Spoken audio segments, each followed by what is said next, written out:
एक सुबह राघव अपनी 21 साल की बेटी कावेरी और 20 साल की बेटी सरस्वती के साथ जंगल के रास्ते से अपने खेत की ओर जा रहा था। सरस्वती और कावेरी, बेटा तुम दोनों ने ना कभी हमको बेटे की कमी महसूस नहीं होने दी।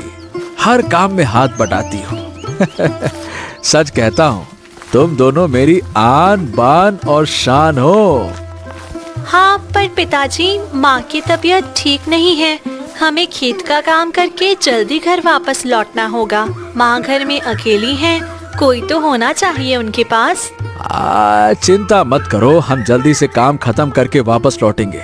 चलो अब जल्दी जल्दी चले, बहुत सारा काम है। तीनों ज्यादा बिना बातचीत किए जल्दी से जंगल का रास्ता पार करके खेत की ओर बढ़ गए। वो जल्द ही अपने खेत पहुंच गए।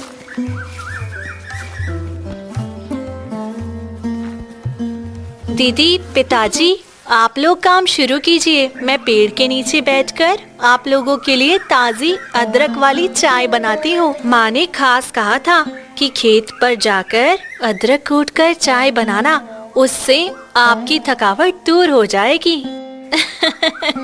शाबाश मेरी बहन, तू चाय बना, तब तक हम लोग घास काटते हैं। आज जल्दी काम निपटाना है। सरस्वती एक बड़े बरगद के पेड़ के नीचे बैठकर चूल्हा जलाने लगी। उसने पास से सूखी लकड़ियां इकट्ठा की और आग जलाई।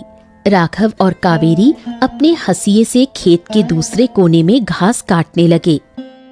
पिताजी, आज घास बहुत सूखी है, काटने में आसानी होगी। लगता है आज हम जल्दी ही काम खत्म कर लेंगे और घर पहुंच जाएंगे। माँ के लिए है ना, मुझे उनकी चिंता हो रही है। हाँ बेटी, मौसम तो अच्छा है, बस आज जल्दी काम हो जाएगा। बस तुम्हारे माँ की तबीयत ठीक हो जाए तो सब अच्छा लगने लगेगा। घर में उनका होना ही रौनक है, उनके बिना घर खाली खाली लगता है बेटा।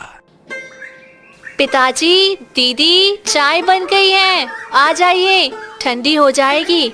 मैंने अच्छे से अदरक और इलायची कूट कर डाली है, एकदम बढ़िया बनी है। दोनों काम रोककर पेड़ के नीचे आए। सरस्वती ने मिट्टी के कुल्हड़ों में चाय निकाली और उन्हें पकड़ाई।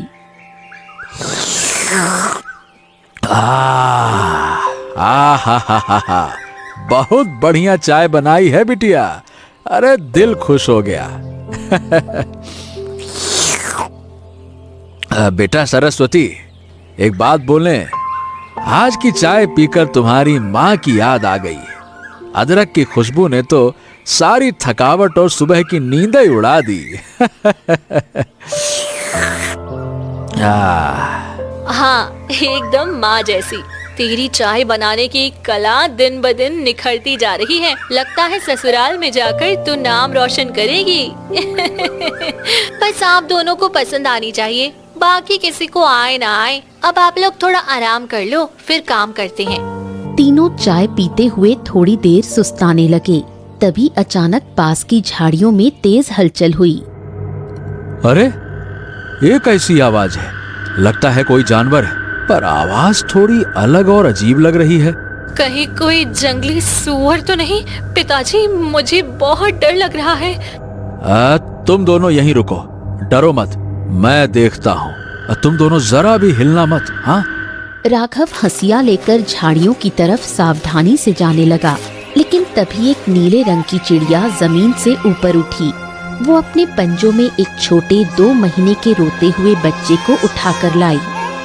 हे भगवान, पिताजी, वे देखिए, एक चिड़िया और उसके पंजों में, अरे ये तो एक छोटा सा बच्चा है। तीनों अपनी जगह पर जैसे पत्थर के हो गए।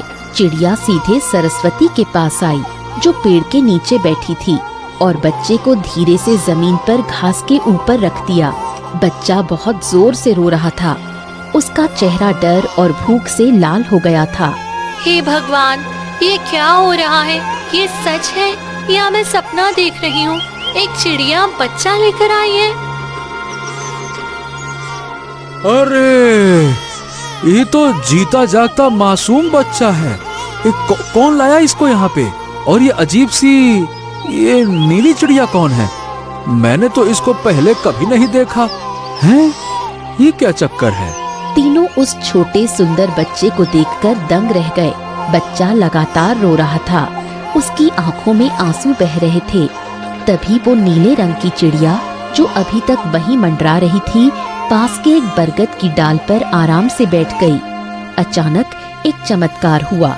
चिड़िया की सामान्य चहचहाट की जगह इंसानों जैसी आवाज सुनाई दी, दर्द भरी, साफ और गंभीर। इस बच्चे का तुम ख्याल रखो, बहुत बड़ा खतरा इसके सर पर मंडरा रहा है। ये बहुत बड़ी मुसीबत में है।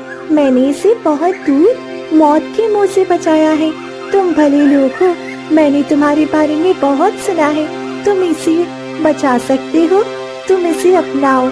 इसका भाग्य तुम्हारे परिवार से जुड़ा है। ये सुनकर तीनों के रोंगटे खड़े हो गए। चिड़िया को बोलता हुआ देखकर वो तीनों बहुत ज्यादा डर गए। तुम कौन हो और ये बच्चा किसका है? इसके माँ बाप कहाँ हैं? और इसको तुम कहाँ से लेकर आई हो? समय आने पर सब पता चल जाएगा बेटी।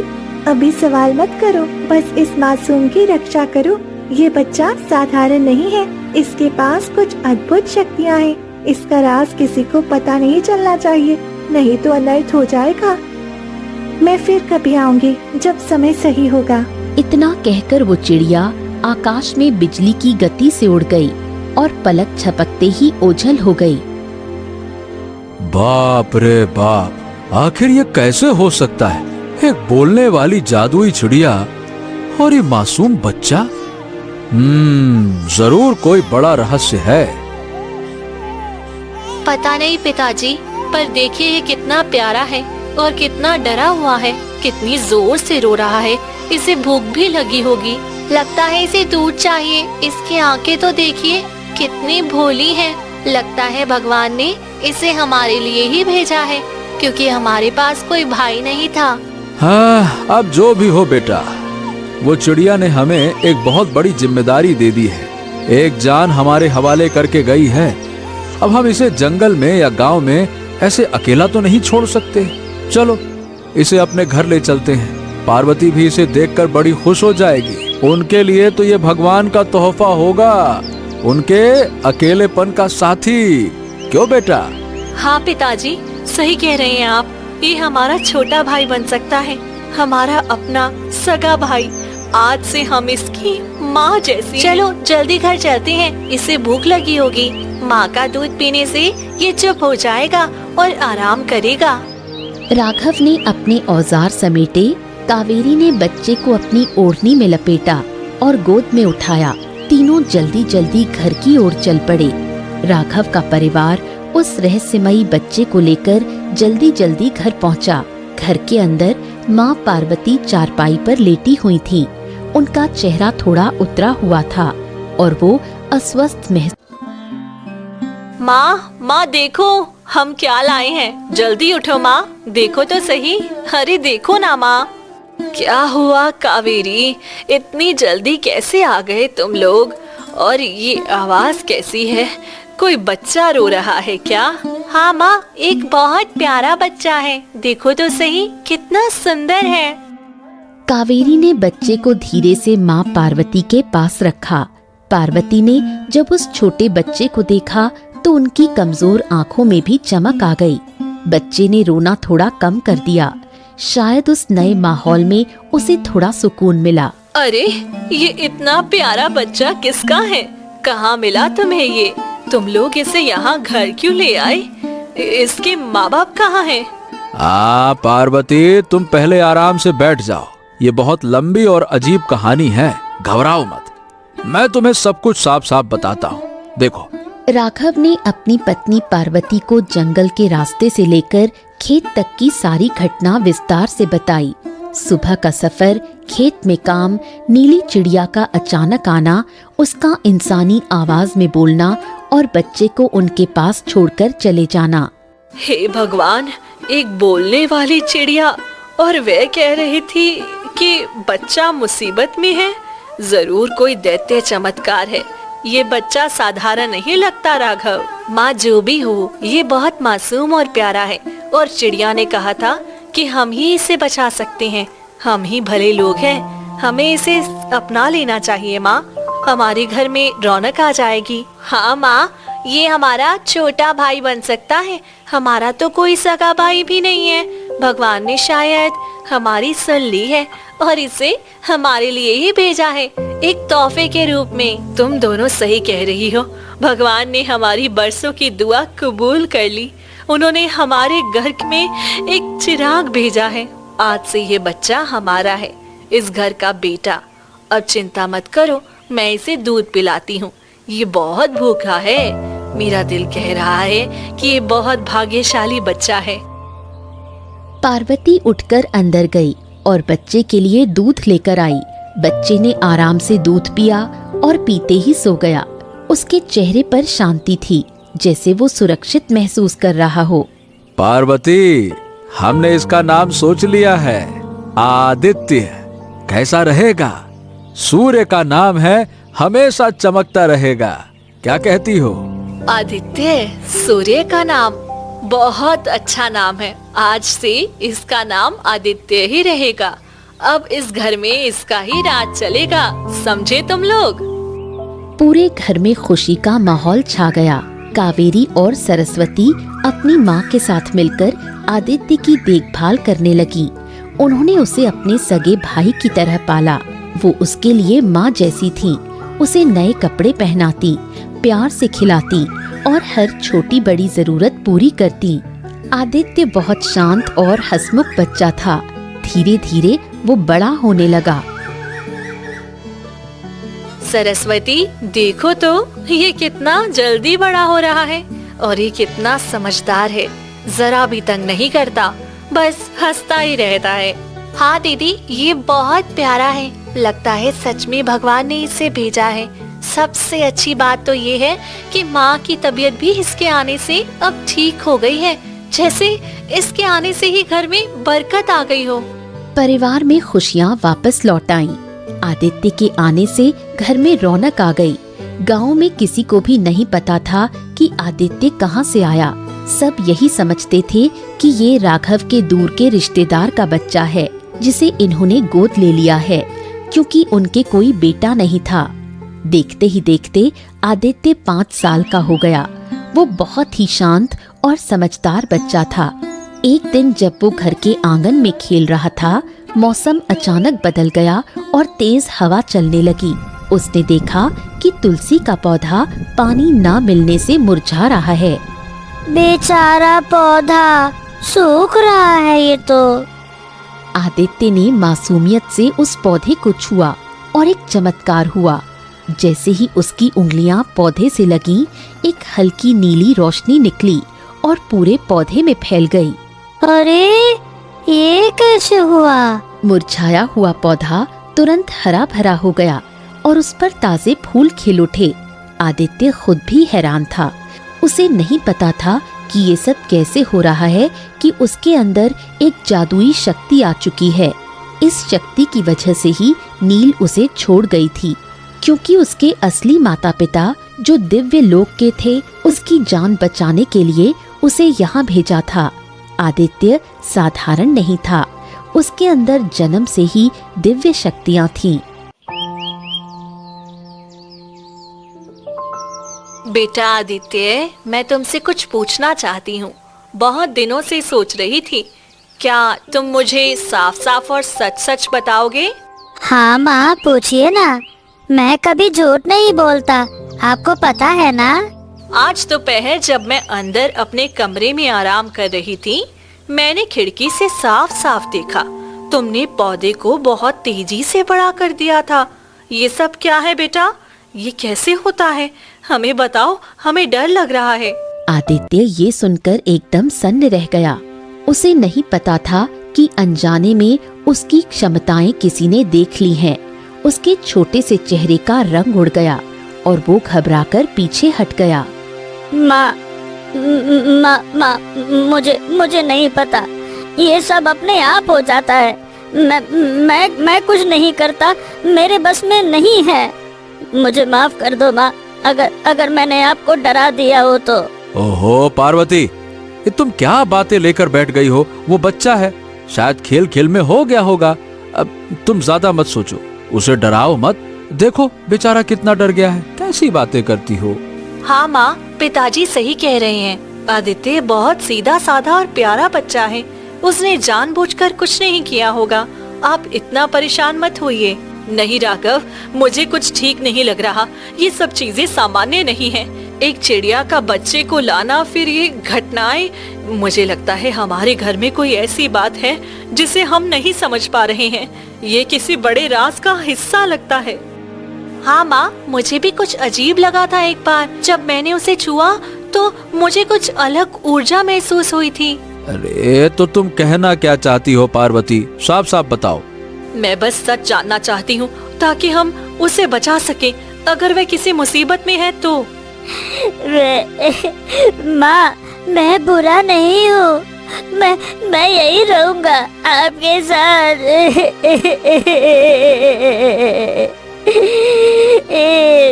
चुप हो जा आदित्य, चुप हो जा। तू बहुत अच्छा है। माँ बस थोड़ी परेशान है। माँ, हम कहीं नहीं जाएंगे इसे छोड़कर। पार्वती का संदेह और गहरा हो गया था। उन्हें लगा कि कोई ऐसी बात है जिसे समझने के लिए उन्हें किसी ज्ञानी व्यक्ति की मदद की जरूरत है। उन्होंने मन ही मन ठान लिया कि वो इस बात की तह तक जाएंगी ताकि अपने परिवार और आदित्य को किसी भी अनजाने खतरे से बचा सकें। रात भर पार्वती सो नहीं पाईं। वो करवटें बदलती रहीं। उनके दिमाग में चिड़िया के शब्द गूंज रहे थे। अगली सुबह उन्होंने अपना फैसला राघव और बेटियों को बताया। राघव, मैंने फैसला कर लिया है। गांव के बाहर नदी के पास जो आश्रम है, वहाँ ऋषि वशिष्ठ रहते हैं। मैंने उनकी बुद्धिमानी और ज्ञान के बारे में बहुत सुना है। मैं उनके पास जाऊंगी और उन्हें सारी बात बताऊंगी। ऋषि वशिष्ठ? अरे तो तुम वहाँ अकेले जाओगी? देखो पार्वती, रास्ता बहुत मुश्किल है। जंगल से होकर जाना पड़ता है। हाँ, मुझे जाना ही होगा। मेरे मन को शांति नहीं मिल रही। ये सिर्फ आदित्य का सवाल नहीं है, हमारे पूरे परिवार की सुरक्षा का सवाल है। जब तक मुझे सच्चाई पता नहीं चलती, मैं चैन से नहीं बैठ पाऊंगी और ना ही आदित्य को कोई खतरा मोल लेने दूंगी।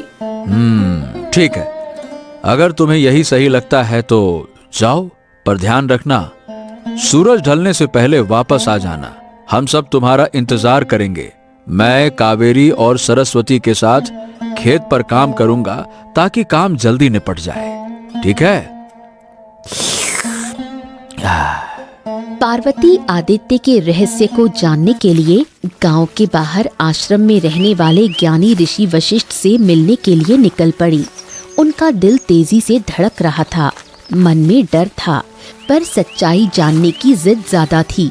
जंगल के रास्ते से होते हुए वो धीरे धीरे आश्रम की ओर बढ़ रही थी। रास्ते में वो मन ही मन भगवान से प्रार्थना कर रही थी कि सब कुछ ठीक हो। आश्रम पहुंचकर उन्होंने दूर से ही ऋषि वशिष्ठ को देखा। ऋषि एक पेड़ के नीचे शांत बैठे थे, आंखें बंद थीं। प्रणाम ऋषिवर, क्या मैं आपसे बात कर सकती हूँ? ओम हरि ओम हरि ओम हरि ओम। आओ आओ बेटी पार्वती, आओ। मुझे पता था कि तुम जरूर आओगी। आओ आओ। तुम्हारे मन में बहुत उथल पुथल चल रही है। बैठो, मुझे सब कुछ विस्तार से बताओ। आपको कैसे पता ऋषिवर? ज्ञान की आंखें सब कुछ देख लेती हैं बेटा। तुम्हारे घर में जो हो रहा है वो एक बड़ा रहस्य है। अब बिना डरे मुझे सब कुछ विस्तार से बताओ, शुरू से लेकर अब तक। पार्वती ने फिर से सारी कहानी सुनाई।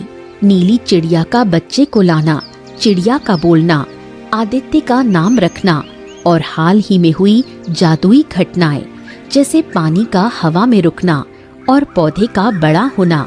बताते हुए उनकी आवाज कांप रही थी। ऋषिवर, वह बच्चा मेरे लिए बेटे जैसा है, पर उसकी हरकतें सामान्य नहीं हैं। हमें डर लगता है कहीं वह किसी बुरी शक्ति का हिस्सा तो नहीं, कहीं उस चिड़िया ने हमें फंसा तो नहीं दिया। हे देवी, शांत हो जाओ, शांत हो जाओ। इतना डरो मत, तुम्हारा डर बेकार है। वो बच्चा बुरा नहीं है, बल्कि दिव्य है, पवित्र है वो तो। दिव्य, आप क्या कह रहे हैं ऋषिवर? हाँ हाँ, उसका नाम आदित्य है और वो देवताओं का अंश है। उसके पास जन्म से ही दिव्य शक्तियां हैं। वो कोई साधारण बच्चा नहीं है। पार्वती ये सुनकर और भी ज्यादा हैरान हो गईं। उनकी आंखों से भय की जगह अब आश्चर्य और खुशी के मिश्रित आंसू बहने लगे। तो वह देवताओं का अंश है, पर वह हमारे पास कैसे आया? उसके असली माँ बाप कौन हैं? उसके असली माता पिता देवलोक के निवासी थे। एक बहुत मायावी और क्रूर राक्षस ने उसकी शक्तियों का राज जान लिया था। वो राक्षस आदित्य को मारकर उसकी शक्तियां छीनना चाहता था। राक्षस? ओह, तो चिड़िया ने सही कहा था कि वह मुसीबत में है। हाँ, उस राक्षस से उसकी जान बचाने के लिए ही उसके असली माता पिता ने एक दिव्य चिड़िया, जो वास्तव में इंद्रदेव की संदेश वाहक थी, उसके जरिए उसे तुम्हारे पास भेजा था। उन्हें पता था कि तुम जैसे भले लोगों के बीच वो सुरक्षित रहेगी। तो अब क्या होगा ऋषिवर? अगर उस राक्षस को पता चल गया कि आदित्य यहाँ है, तो हम इतने बड़े राक्षस से कैसे लड़ेंगे? हम तो साधारण इंसान हैं। चिंता मत करो देवी, उसकी शक्तियां ही इस दुनिया को उस राक्षस से बचा सकती हैं। तुम्हें बस एक काम करना होगा। क्या काम ऋषिवर? बताइए, हम कुछ भी करेंगे। ये राज किसी को पता नहीं चलना चाहिए, खासकर तुम्हारे गांव में। जब तक आदित्य बड़ा होकर अपनी शक्तियों को संभालना नहीं सीख जाता, तब तक वो असुरक्षित है। तुम्हें ये राज अपने तक और अपने परिवार तक ही सीमित रखना होगा। उसे सामान्य जीवन जीने दो। ठीक है ऋषिवर, हम किसी को नहीं बताएंगे। मैं अपने पति और बेटियों को भी समझा दूंगी। जाओ बेटी जाओ, तुम्हारा घर बहुत पवित्र है, जहां एक दिव्य बालक पल रहा है। तुम्हारा परिवार बहुत भाग्यशाली है। भगवान तुम सबकी रक्षा करे। हरिओम हरिओम हरि। पार्वती को ऋषि वशिष्ठ से मिलकर थोड़ी शांति मिली और एक बहुत बड़े राज के साथ घर वापस लौट रही थी। सूरज ढल रहा था और शाम का अंधेरा छाने लगा था। घर पहुंचकर उन्होंने देखा कि राघव और बेटियां खेत का काम निपटाकर वापस आ गए थे और आदित्य आंगन में खेल रहा था। माँ, आप आ गई? हम सब सुबह से आपका इंतजार कर रहे थे। इतनी देर क्यों हो गई? हम तो बहुत परेशान हो गए थे। हाँ माँ, सब ठीक तो था। ऋषि जी ने क्या कहा, हमें बताइए, हम जानना चाहते हैं। अरे पार्वती, तुम ठीक तो हो? इतनी थकी हुई लग रही हो और इतनी गंभीर क्यों हो? क्या हुआ वहाँ आश्रम में? तुम सब अंदर आओ, मुझे तुम सबसे बहुत जरूरी और गंभीर बात करनी है। ये बात किसी और को पता नहीं चलनी चाहिए। कान खोलकर सुन लो, ये हमारे परिवार का सबसे बड़ा राज है। पूरा परिवार अंदर कमरे में इकट्ठा हुआ। आदित्य भी खेल छोड़कर पास आ गया। अपनी माँ और बहनों के गंभीर चेहरों को देखकर वो भी थोड़ा डर गया था। पार्वती ने दरवाजा अंदर से बंद किया। अरे अब क्या बात है पार्वती, अब और इंतजार मत कराओ।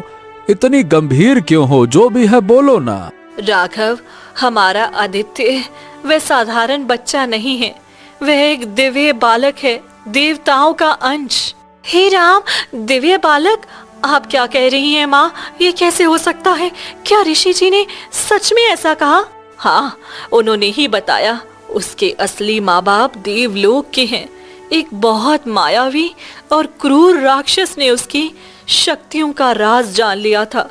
वह राक्षस आदित्य को मारकर उसकी शक्तियां छीनना चाहता था। उसकी जान खतरे में थी। तो वह चिड़िया सच बोल रही थी और आदित्य सच में कोई राजकुमार है? हाँ, ऋषि जी ने यही कहा है कि जब तक आदित्य बड़ा होकर अपनी शक्तियों को संभालना नहीं सीख जाता, तब तक वह बहुत असुरक्षित है। ये राज किसी को पता नहीं चलना चाहिए।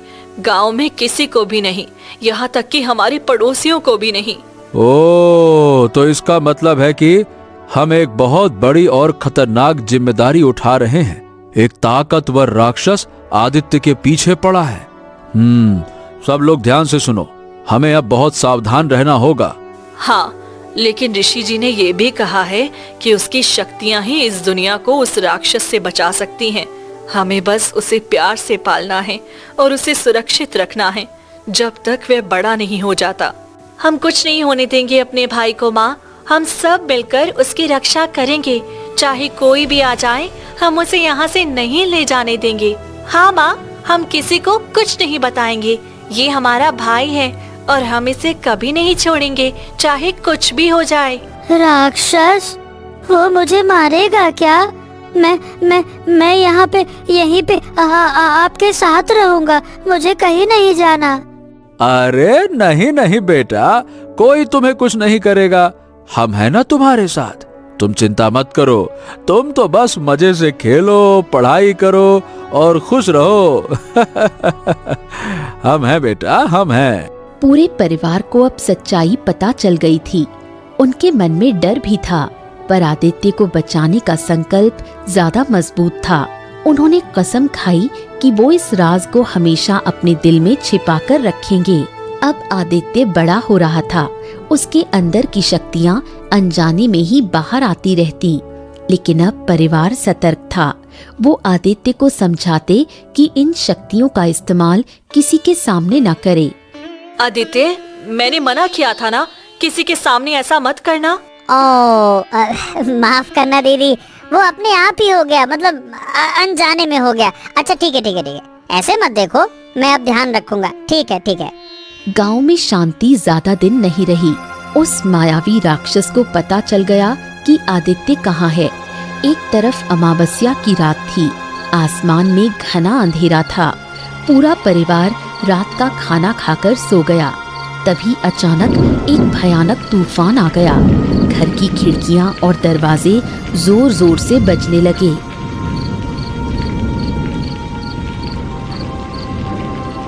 अरे ये क्या हो रहा है?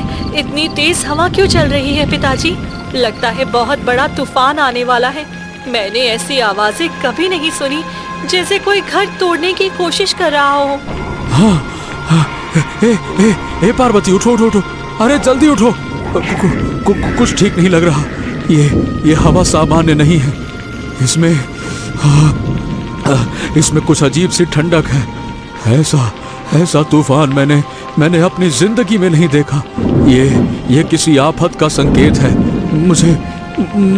मुझे यकीन है। हाँ, मुझे भी कुछ अजीब लग रहा है। ये सिर्फ तूफान नहीं है। सुनो, बाहर से कैसी आवाजें आ रही हैं। क्या कोई हमारे घर के पास है? मुझे बहुत डर लग रहा है। मेरा दिल बैठा जा रहा है। पिताजी, घर हिल रहा है। मुझे बहुत ज्यादा डर लग रहा है। ये सिर्फ हवा नहीं है, बाहर कुछ हो रहा है। कोई बहुत बुरी ताकत हमारे घर की तरफ आ रही है। हाँ, चलो तुम सब अंदर रहो, मैं देखता हूँ कि बाहर कौन है और ये क्या बकवास कर रहा है। मैं किसी को अपने घर में घुसने नहीं दूंगा। रुको, अकेले मत जाओ। बाहर कुछ खतरनाक सा दिख रहा है जो इंसानी नहीं है। हमें साथ रहना चाहिए, अकेले तुम उसका सामना नहीं कर पाओगे। अचानक घर के बाहर से एक भयानक गुर्राती हुई और गड़गड़ाहट भरी आवाज सुनाई दी। आवाज इतनी तेज थी कि पूरा घर कांप गया, जैसे भूकंप आ गया हो। ये तो किसी जानवर की आवाज नहीं है। ये तो किसी दानव की आवाज लग रही है। हे भगवान, हे पार्वती, लगता है कि वो आ गया है। माँ, ये आवाज कितनी डरावनी है। ये जरूर वही राक्षस है जिसके बारे में ऋषि जी ने सुना था। अब हम क्या करेंगे माँ? हमें डरना नहीं चाहिए, चाहे जो हो जाए। हमें अपने घर और परिवार की रक्षा करनी है। हम सब मिलकर लड़ेंगे, हम हार नहीं मानेंगे। हाँ, हम साथ हैं। जो भी आए हम मिलकर सामना करेंगे। भगवान हमारे साथ है। तभी दरवाजे पर जोरदार धमाका हुआ और दरवाजा लकड़ी के टुकड़ों में टूट गया। सामने खड़ा था वो मायावी राक्षस। उसकी आंखें अंगारों जैसी लाल थीं और उसका रूप इतना भयानक था कि किसी की भी रूह कांप जाए।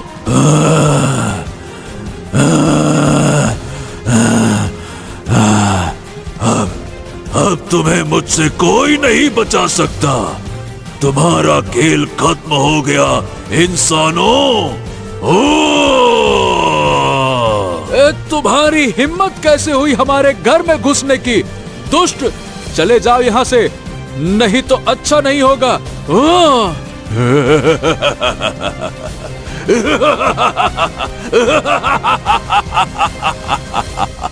अच्छा नहीं होगा।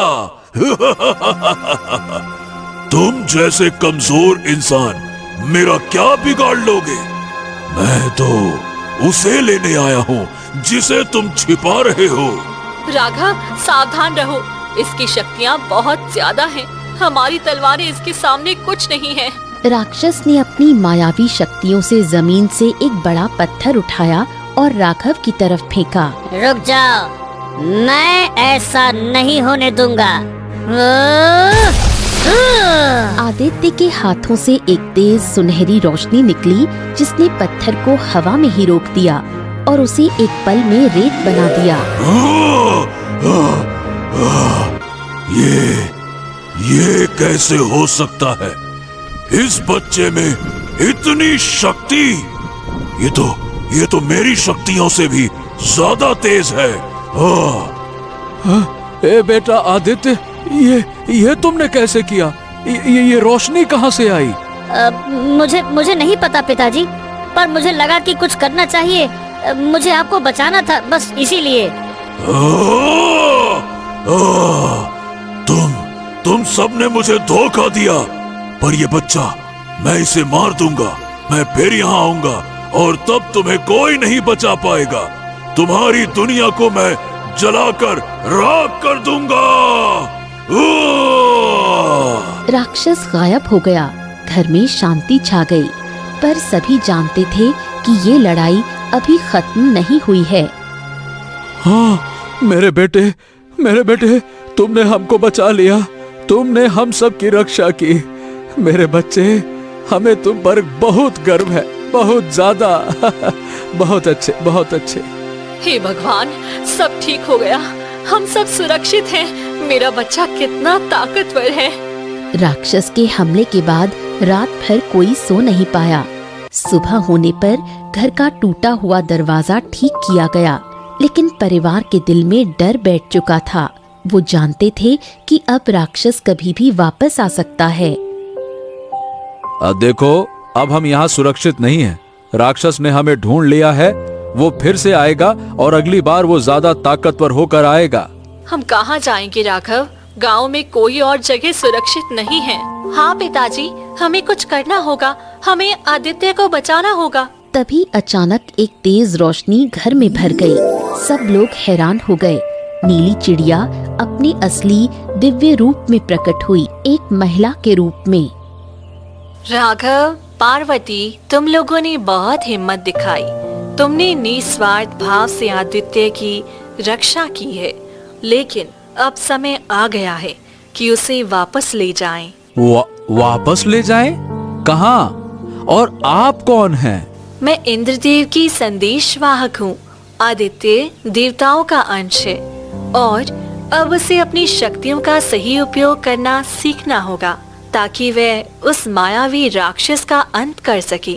दुनिया को उसकी जरूरत है। नहीं, हम उसे कहीं नहीं जाने देंगे। वह हमारा बेटा है, हमारा आदित्य है। हाँ, वह हमारा भाई है। हमने उसे अपने भाई की तरह पाला है। आप उसे हमसे दूर नहीं कर सकती। आदित्य, तुम कहीं नहीं जाओगे, ठीक है? हम तुम्हें कहीं नहीं जाने देंगे। माँ, पिताजी, मुझे जाना होगा। दुनिया को मेरी जरूरत है। वो राक्षस बहुत खतरनाक है। अगर मैं नहीं गया तो वो सिर्फ मुझे ही नहीं, बल्कि आप सबको, पूरे गांव को और पूरी दुनिया को खत्म कर देगा। अरे पर बेटे आदित्य। पिताजी, आपने मुझे प्यार दिया। आपने मुझे सिखाया कि सही क्या है और गलत क्या है। पिताजी, अब मेरा कर्तव्य है कि मैं इस दुनिया को बचाऊं। आपने ही तो कहा था ना कि भले लोगों को परेशान नहीं होने देना चाहिए। पर तुम तो अभी बच्चे हो आदित्य, इतनी बड़ी लड़ाई कैसे लड़ोगे? माँ, ऋषि जी ने ही तो कहा था कि मेरी शक्तियाँ ही इस दुनिया को बचा सकती हैं। माँ, मुझे अब जाना होगा ताकि मैं उन्हें इस्तेमाल करना सीख सकूं। जाओ बेटा, जाओ, अपना कर्तव्य पूरा करो। जाओ, हमारी दुआएं हैं, हम देख रहे हैं यहाँ से। जाओ बेटा, जाओ। हाँ आदित्य, जाओ और उस राक्षस को मार गिराओ। हम यहाँ तुम्हारा इंतजार करेंगे। जल्दी वापस आना भाई, हमें तुम्हारी बहुत याद आएगी। और मैं वापस जरूर आऊंगा, ये मेरा आप सबसे वादा है। समय हो गया है आदित्य, अब हमें चलना होगा। तुम्हें बहुत कुछ सीखना है। आदित्य सुनहरी रोशनी में बदल गया और नील के साथ आकाश में गायब हो गया।